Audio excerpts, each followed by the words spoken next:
বাস্তব জীবনের অলৌকিক ঘটনাগুলো কাল্পনিক গল্পের মতো গোছানো হয় না, সেগুলো হয় অনেক বেশি খাপ ছাড়া আর গা শিউড়াওখা।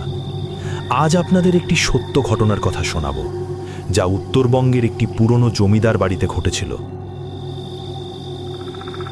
ঘটনাটি ঘটেছিল 2018 সালের শেষ দিকে। আমার এক পরিচিত গবেষক, নাম তার আরিফ, গবেষণার কাজে দিনাজপুরের এক সরকারি ডাকবাংলোতে উঠেছিলেন। ব্রিটিশ আমলের সেই বাড়ি, সিলিং অনেক উঁচু আর দেওয়ালগুলো ছিল অস্বাভাবিক চওড়া। রাত তখন আনুমানিক 2:30। হঠাৎই আরিফের ঘুম ভেঙে গেল। মনে হচ্ছিল ঘরের কোনায় রাখা সেই পুরনো আলমারিটার দিক থেকে কেউ একজন ফিসফিস করে কথা বলছে। তিনি ভাবলেন হয়তো তার সহকর্মীরা কথা বলছে, কিন্তু টর্চ জ্বালাতেই দেখলেন সবাই গভীর ঘুমে।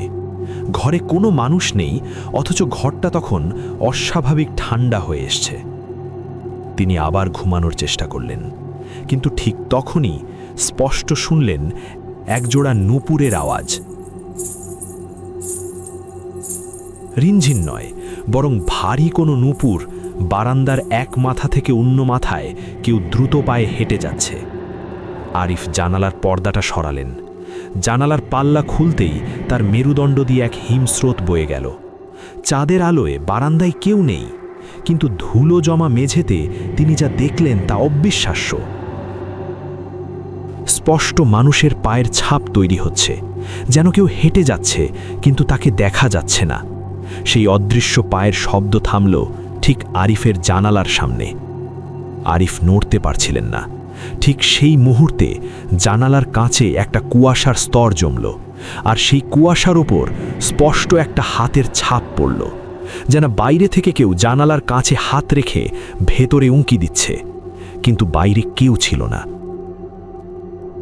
ভয়ে তার গলা দিয়ে শব্দ বেরোচ্ছিল না। হঠাৎ পেছনের সেই আলমারির দরজাটা বিকট শব্দে মিজেমিজেই খুলে গেল। আরিফ ধরিঘড়ি করে অন্যদের জাগালেন।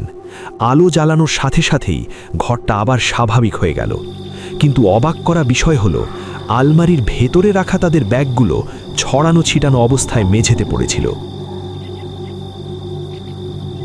পরদিন সকালে স্থানীয়দের কাছে জানা যায় সেই ডাকবাংলোর নিচেই একসময় জমিদার বাড়ির অন্দরমহল ছিল, আর 1930-এর দশকে এক অগ্নিকাণ্ডে সেখানে এক নর্তকী আটকা পড়ে মারা যান।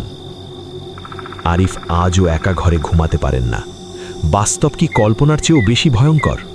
আপনার জীবনে কি এমন কোনো অভিজ্ঞতা আছে? থাকলে কমেন্টে জানাতে ভুলবেন না।